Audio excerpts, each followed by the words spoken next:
and good after morning to you human citizens and other species. It is day 256 under the beloved Supreme Overlord's rule, and the skies are a hellish red with the trees looking as flammable as ever. The regimen for today is as follows. At the 18th blue quadrant, everyone shall commence the recital of the 67th Manifesto. At the quadruple 10th green quadrant, everyone shall officially commence despair hour. Additionally, anyone who decides to begin 10 or more seconds earlier as the previous time will have a pituitary gland injected back into their systems.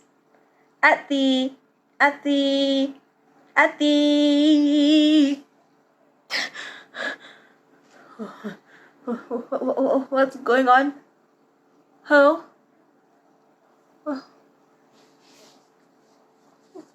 What the hell? Excuse me? Can somebody please help? Hello? Why are you all just looking at me like that? Can somebody please? All will conform. All will conform. Can somebody please? All will conform. All will conform. At the quintuplet turquoise quadrant, the Supreme Overlord will officially commence his feast. All offerings must be placed in the Hall of Melancholia before the sun's tears are shed. That will be all, citizens.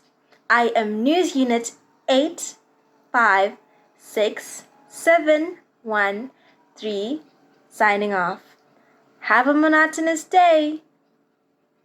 Hello and good morning. Thanks for joining us today. The truth is our priority, and we give justice to your curiosity. The latest news is spotted only here on Bot News. I am Bot 263 and I am here with Alexa 2.0. There are no more fresh chips. The civilians cry out. We have run out of potatoes nationally, and there is a riot in the city center because people want their potato and what dog. Yes, dogs are forgetting to lock up their humans. And the humans are... Traffic update!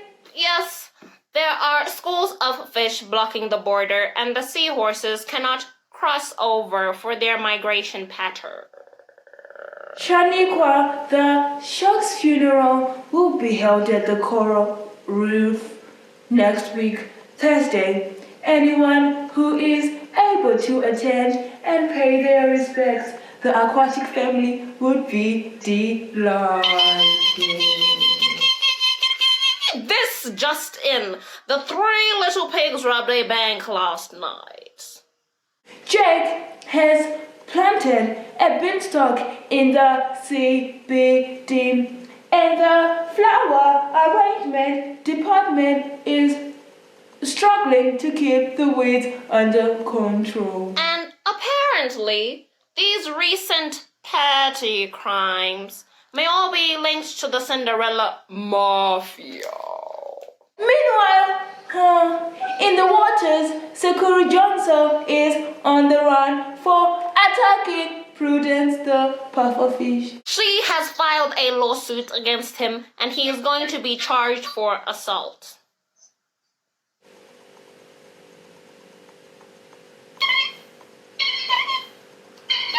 Weather report. Old MacDonald accidentally added some expired and rotten fertilizer to his crop, and these crops were eaten by the angry birds, who are reportedly suffering from food poisoning. Therefore, you are advised to travel with your umbrellas today. And that's all for today's sizzling news. Once again, I am Bot 263. And I am Alexa 2.0. Have a great day. The Telephone Call by Fleur Adcock. They asked me, "Are you sitting down?" "Right, this is the Universal Lotteries." They said, "You won the top prize, the Ultra Super Global Special. What would you do with £1 million? Or actually, with more than £1 million. Not that it makes much of a difference once you're a millionaire." And they laughed. Ha ha ha. "Are you okay?" they asked. "Still there?" "Come on now, tell us, how does it feel?" I said, I can't believe it."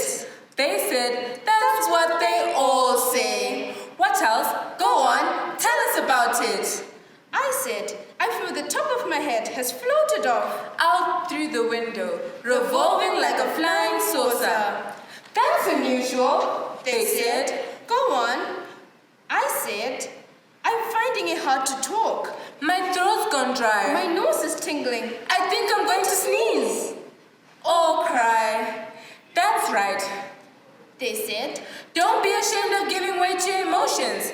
It isn't every day you hear you're going to get £1 million. Relax now, have a little cry. We'll give you a moment." "Hang on," I said. "I haven't bought a lottery ticket for years and years." "And what did you say the company's called?" They laughed again. Ha ha ha. Not to worry about a ticket. We're universal. We operate a retrospective chances module. Nearly everyone's bought a ticket in some lottery or another. Once at least, we buy up the files, feed the names into our computer, and see what the lucky person is." "Well, that's incredible," I said. "It's marvelous. I still can't quite..." "I'll believe it when I see the check." "Oh," they said, "there's no check." "But the money." "We don't deal in money. Experiences are what we deal in. You've had a good experience, right? Exciting? Something you remember? That's your prize. So congratulations from all of us at Universal. Have a nice day." And the line went dead.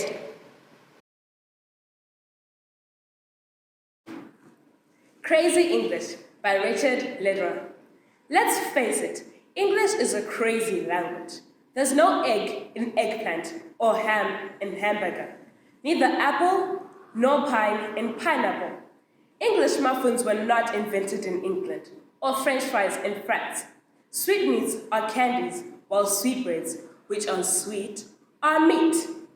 We take English for granted, but if we explore its paradoxes, we find that quicksand can work slowly, boxing rings are square, and a guinea pig is neither from Guinea nor is it a pig. And why is it that writers write, but fingers don't think, grocers don't gross, and hammers don't ham? If the plural of tooth is teeth, why isn't the plural of both beef? One goose, two geese. So, one moose, two meese, one index, two indices. Is cheese the plural of choose? If teachers taught, why didn't preachers prot? If a vegetarian is vegetables, what does a humanitarian eat? In what language do people recite at a play and play at a recital? Sheep by truck and send cargo by ship. Have noses that run and feet that smell. Park on driveways and drive on parkways.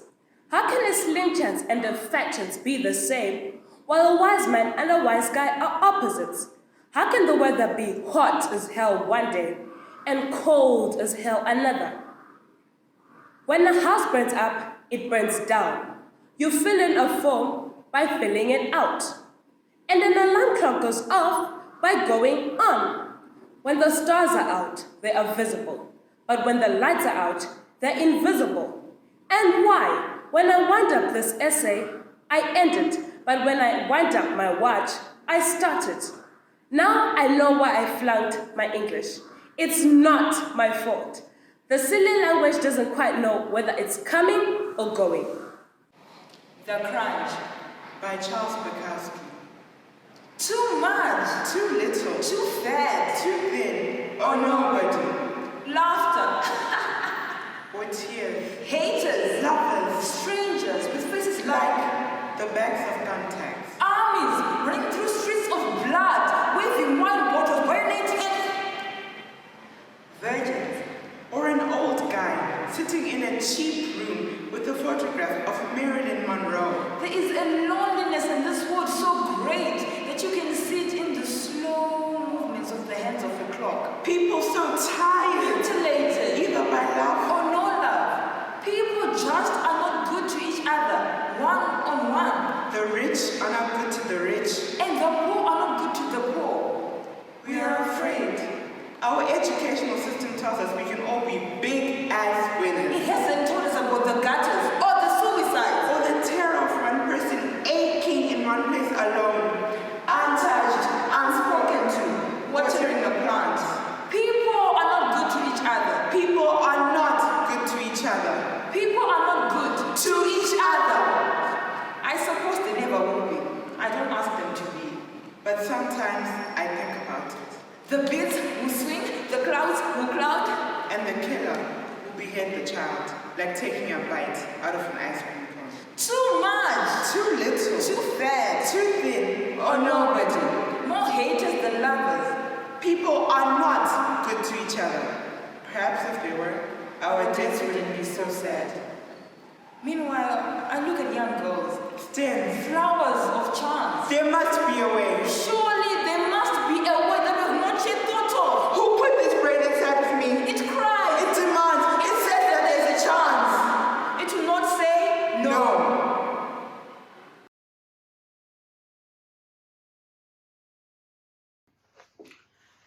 An extract from Coraline by Neil Gaiman.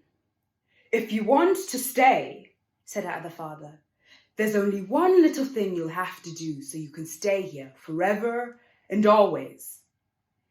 They went into the kitchen. On a china plate on the kitchen table were a spool of black cotton and a long silver needle, and beside them were 2 black buttons. I don't think so, said Coraline. Oh, but we want you to, said her other mother.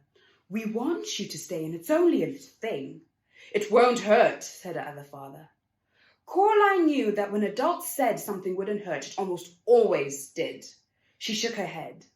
Her other mother smiled brightly, and the hair on her head drifted like plants under the sea. We only want what's best for you, she said. She put her hand on Coraline's shoulder. Coraline backed away. I'm going now, said Coraline. She put her hands back into her pockets. Her fingers closed around the stone with a hole in it.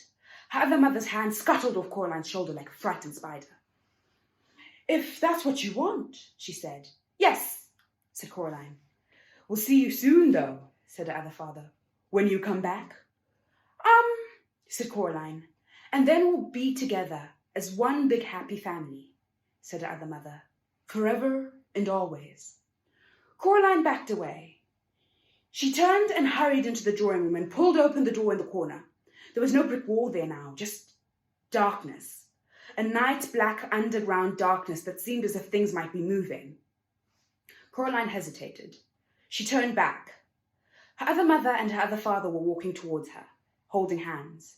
They were looking at her with their black button eyes. Or at least she thought they were looking at her. She couldn't be sure. Her other mother reached out her free hand and beckoned gently with one white finger. Her pale lips mouthed, "Come back soon," although she said nothing aloud. Coraline took a deep breath and stepped into the darkness, where strange voices whispered and distant winds howled. She became certain there was something in the dark behind her, something very old and very slow.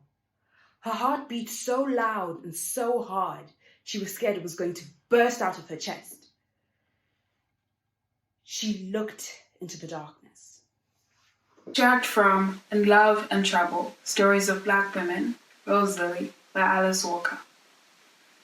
She wished she had asked him to explain more of what he meant, but she was impatient to be done with sewing, with doing everything for 3 children alone, impatient to leave the girl she had known since childhood, their children growing up, their husbands hanging around her, already old, seedy, nothing about them that she wanted or needed. The fathers of her children driving by, waving, not waving. Reminders of time she would just as soon forget. impatient to see the South Side, where they would live and build and be respectable and respected and free.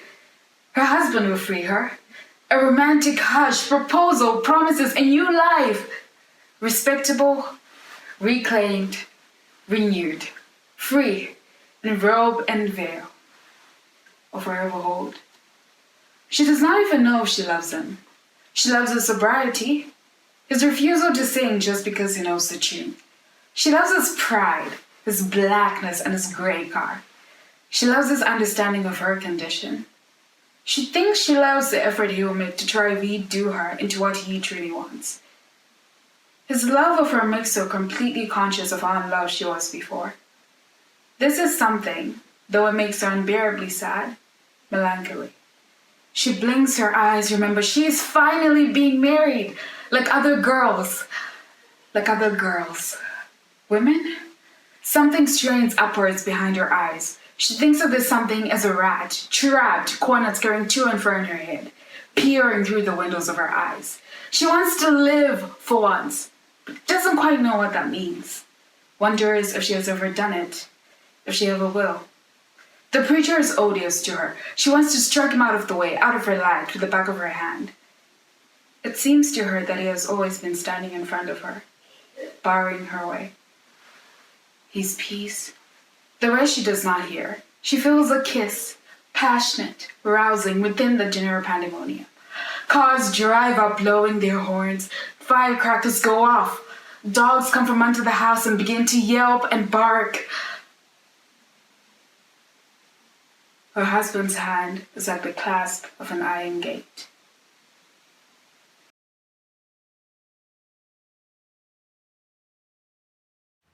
Me? I'm nothing. When I was very small, we used to take our sleds out in the wintertime. And the only hills we had were the ice-covered stone steps of some of the houses down the street. And we used to fill them up with snow and make them smooth and slide down all day. It was very dangerous, you know. Far too steep. And sure enough, one day, a kid named Rufus came down too fast and hit his head on the sidewalk. And we watched his face split open, right there, in front of us. And I remember standing there, looking at his bloody open face, thinking, that was the end of Rufus. But the ambulance came and they took him to the hospital. They fixed up his broken bones and sewed him all up. And the next time we saw Rufus, he had this little line down the center of his face. I never got over that. That was what one person could do for another. Fix him up. Sew up the problem. Make him all right again. That was the most marvelous thing in the world. I wanted to do that. I always thought it was the one concrete thing in the world that human beings could do for another. Fix up the sick, you know? Make him whole again. This was truly being God. No. I wanted to cure. It used to be so important to me. I wanted to cure. It used to matter. I used to care. I mean about people. Now their bodies hurt.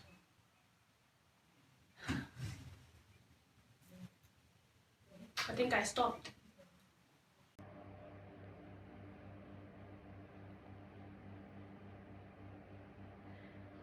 I would tell you the story about Raymond Quells.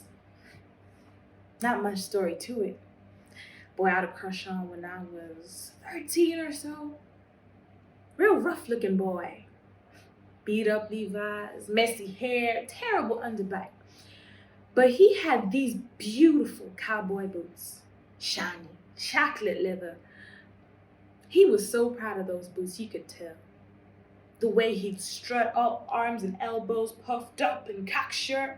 I I decided I needed a girly pair of those same boots, and I knew he'd ask me to go steady. Convinced myself of it. He'd see me in those boots and say, "Now there's the gal for me." Found the boots in the window downtown and just went crazy. I'd stay up late rehearsing the conversation I was having with Raymond when he'd see me in my boots. Must have asked Mama 100 times if I could get those boots. "What do you want for Christmas, V?" "Mama, I'd give it all up for those boots." Bargaining, you know? She started dropping hints about a package she had wrapped under the tree, the size of a boot box. "Now, V, don't you cheat and open that before Christmas morning." Smile on her face.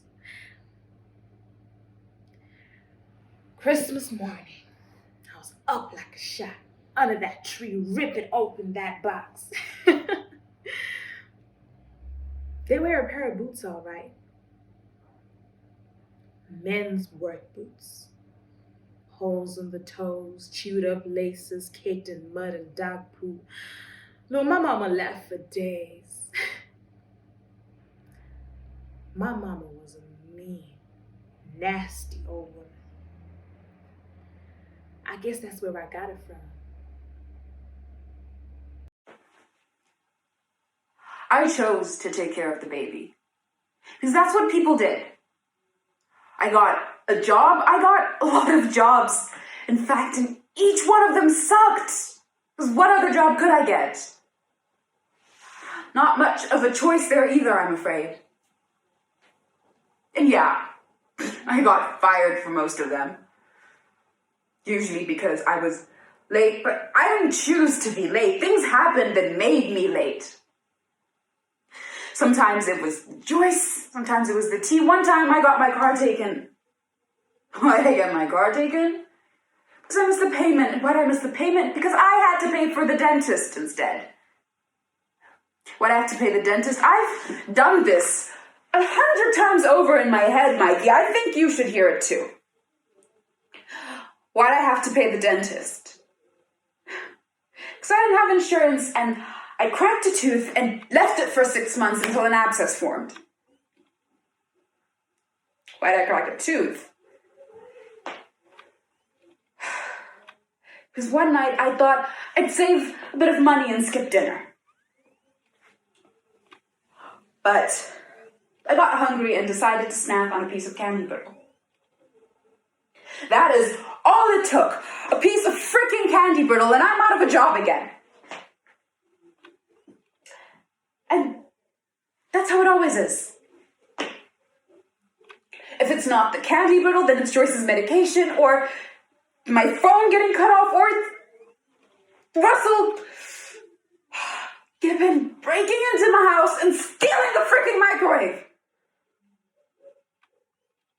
And you want to talk to me about choices? While you sit there practically breaking your arm, patting yourself on the back for all you've accomplished. Lucky you. You made some wise choices, but you're wrong if you think everyone has them. In fact, the only real choice I ever did make was dumping you. And I've thought about it a million times. What would have happened if I didn't dump Mikey Dillion? Maybe I would have ended up with Gobi. Or maybe I would have finished school. Or maybe this could have been my house. Maybe this could have been all of this. Maybe it could have been mine.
Are you okay? Sorry. I don't like this. This chair? Dr. Jody. Gotcha. She's very annoying. I thought everyone around here liked her. You think she'd cured cancer the way they talk about her in the commentary? I know. She's the best. She's so helpful. She got me to open right up like a flower. We haven't met, have we? No. Not officially. I've seen you around. I'm Ophelia. Juliet Capulet. So, did you... Oh, yes. Me too. Really? How did you... Drowned myself. Knife in the stomach. Ow, really? Yeah, just kind of. And then it seems so stupid now. Tell me about it. I went mad beforehand. 1 second I was in the East Hall, and the next I was underwater. You're not mad now. No, I see a lot of things clear as a bell. I see a lot of things clear as day. Sorry. Dr. Jody says I have anger issues. Me too. Anger management program. Dr. Jody keeps pushing crafts on me. I'm supposed to find them calming. She says I have to do yoga. You like it? Hate it. Do you like the crafts? I hate the crafts. Yes, stupid crafts. Why are we making birdhouses? We're building empty birdhouses for eternity, for nothing. I got assigned extra Dr. Jody time because I questioned the sanity of decorative macrame pot holders. As far as I'm concerned, the epitome of uselessness is a decorative pot holder. I hate the bingo. I hate the shuffle. You know, I can live with the shuffleboard. There's something about the way the puck swooshes across the floor. Drifting. It's calming, mesmerizing. But then I remember what happened to me and I get angry all over again. You can't let go of the past. Dr. Jody give you the let go of the past speech. Weekly, sometimes daily. If you want to move on, Juliet, you need to be calmer, more peaceful. Just like the shuffleboard, Ophelia. Calm and peaceful. Swoosh. Huh. Maybe I hate shuffleboard. I don't want to let go of my past. I like getting angry when I think about my past. Were you allowed to get angry when you were alive? For real alive? Never. Me either. Stupid Romeo. Stupid Hamlet. Did you get mad over a guy? Well, there was a guy. And I was being manipulated by my dad. My dad said I had to marry a guy I totally didn't want to marry. And when I said no, because I'd already married somebody else, he freaked out. My guy told me to get lost. My dad died. And next thing I know... Did you know your dad? A guy I knew for one day. No wonder you're pissed. Did you love him? Loved him enough to knife myself in the stomach. Now, I'd like to take his insides and pull them outside his body. What's the deal with guys? I never had one single solitary thought to myself when I was alive. Go here, Ophelia. Do this, Ophelia. To the nunnery, Ophelia. What's the deal with going insane over guys? Guys suck. Romeo picks his nose. Hamlet farts and walks away. Romeo wears socks and sandals. Why would I want to move on? I just have to be happy with seeing all the people who jerk me around in my life. Do I really want to see them all that much? Do I really want to see Romeo happy with another girl? You know, it's really not that bad here. No one tells you what to do. If I want to eat ice cream at 2 in the morning, I can. No parents telling you to marry some dope with hairy monkey breath. Exactly. Come on. Where are we going? Yell at Dr. Jody. We're gonna stay angry for the rest of eternity. To anger! Huzzah! Huzzah! Brad, wake up! Man, how much longer do we have to sit here? 2 hours of this? Can you believe it? Saturday morning and I could have slept late. But no, I have to sit in this stupid auditorium and listen to this stupid man. What is he talking about anyway? Community service. I can serve my community better if I sleep late on Saturday. Let's sneak out of here. All right. And have Mrs. Johnson furious with us? I can hear her now. And perhaps the student body should be aware that the president and vice president of our own student council skipped out to Saturday's meeting as the mayor was speaking. But this is so boring. You don't have to tell me about it. Doesn't this man shut up? I guess he has a lot to say. In other words, let me say this. Did you hear that? Or let me explain it in this way. Shh, be quiet. Blah, blah, blah. Did you hear what he just said? It's important that I get my point across. So to clarify, let me expand on my interpretation of this situation. No, the part about the break. We're about to break? Shh, listen. For the day? No, for donuts. Donuts? But I want to go home. My stomach is growling. A donut sounds pretty good. You just missed it. What? His announcement? What announcement? About our break. Oh, it's time? Sit down. Why isn't everyone getting up? Isn't it break time? Donut time? Not until after the slideshow. The slideshow? Oh no! I wonder how long it'll last. Please be patient with me. The slideshow will take about 45 minutes. Then we'll break for 5.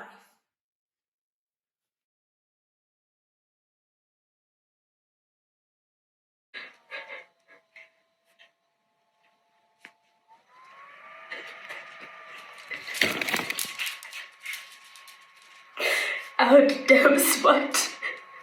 Out, I say. 1, 2. I then. It is time to do it. Hell is murky.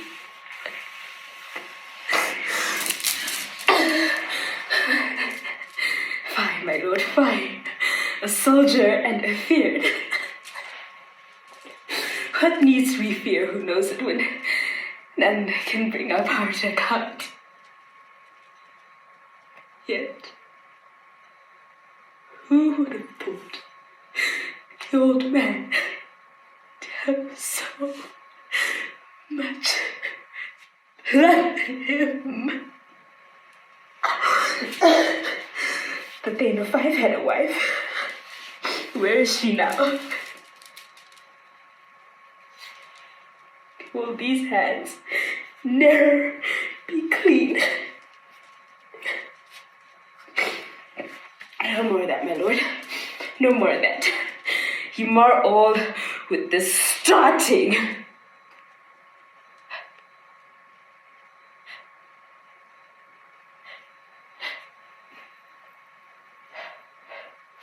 Here it is. The smell of the blood still.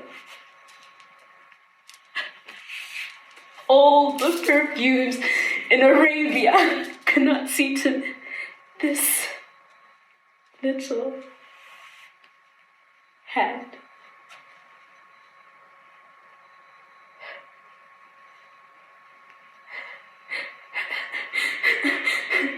Wash your hands. Put on your nightgown. Look not so pale. I tell you yet again, Banquo is buried and cannot come out of one's grave.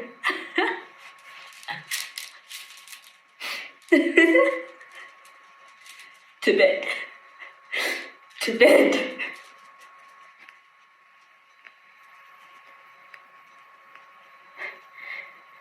There's a knocking at the gate. Come, come, come. What's done cannot be undone.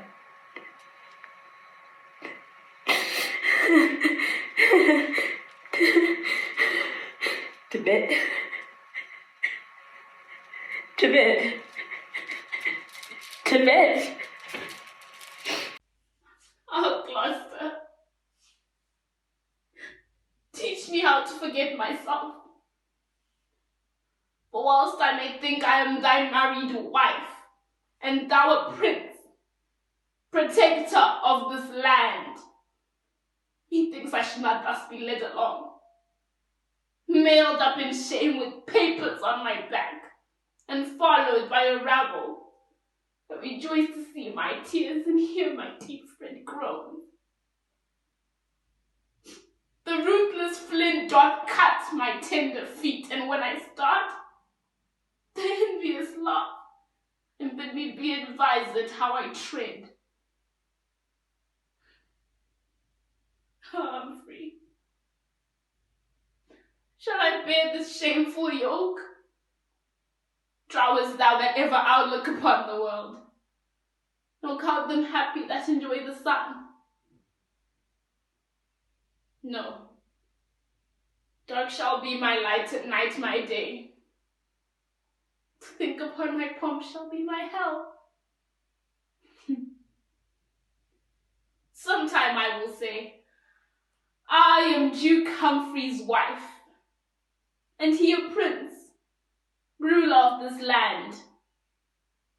Yet so he ruled, and such a prince he was, as he stood by, whilst I, his fallen duchess, was made a wonder, and a pointing stock to every idle rascal follower. But be thou mild, and blush not at my shame, nor stir at nothing until the axe of death hang over thee as sure. It shortly will.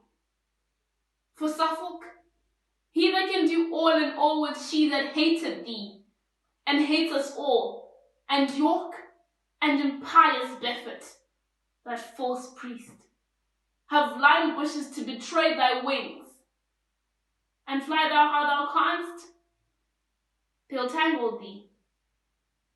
But fear not thou until thy foot be snared, nor seek prevention of thy foes. Then I confess, here on my knees, before high heaven and you, that before you and next unto high heaven, I love your son. My friends were poor, but honest. So is my love. Be not offended, for it hurts not him that he is loved of me. I follow him not by any token of presumptuous suit, nor will I have him till I do deserve him. Yet never know how the desert should be. I know I love in vain, strive against hope, yet in this captious and untenable sea, I still pour in the waters of my love, and lack not to lose still, thus Indian-like religious of mine era.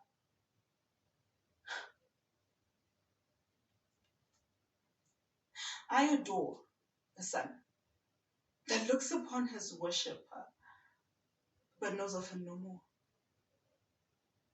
Dearest madam,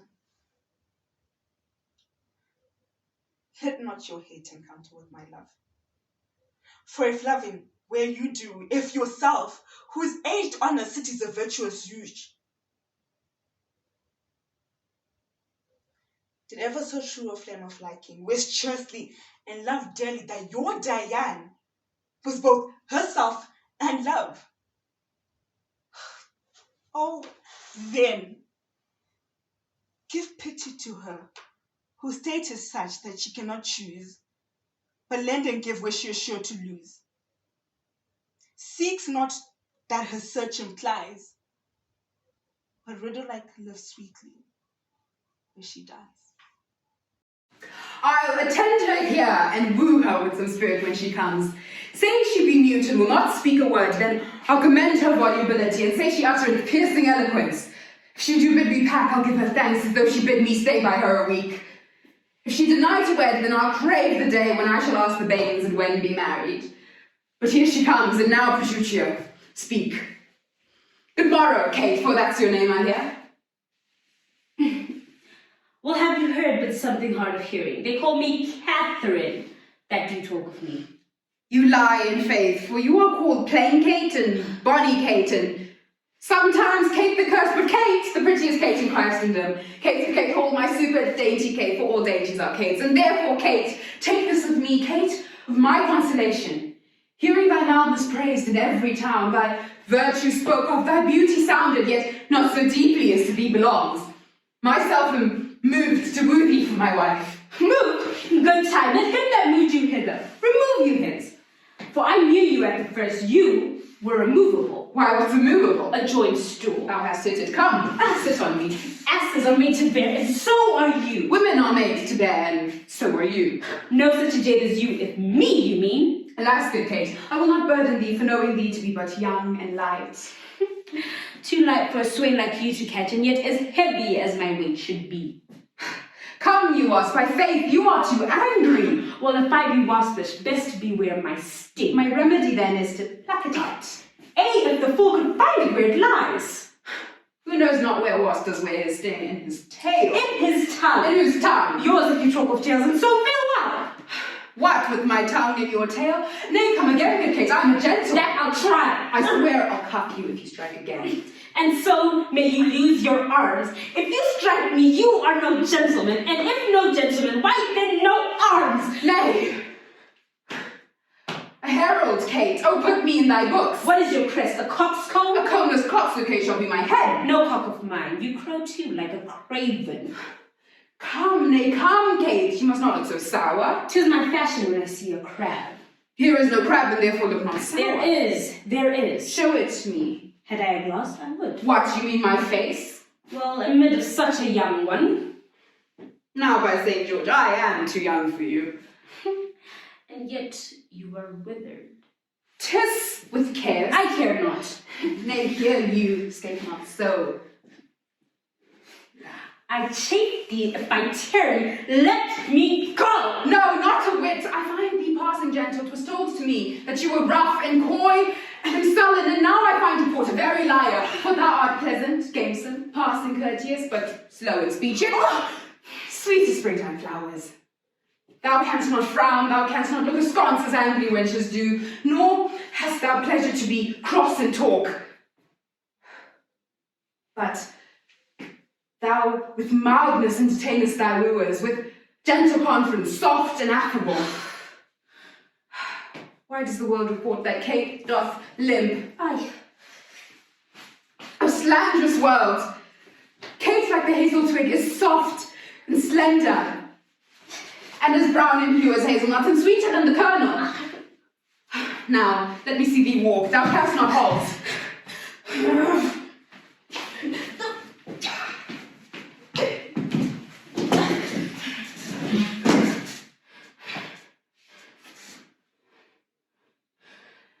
And therefore, putting all this chat aside, thus in plain terms, your father hath consented that you will be my bride, your dowry agreed upon, and will you, nill you, I will marry you.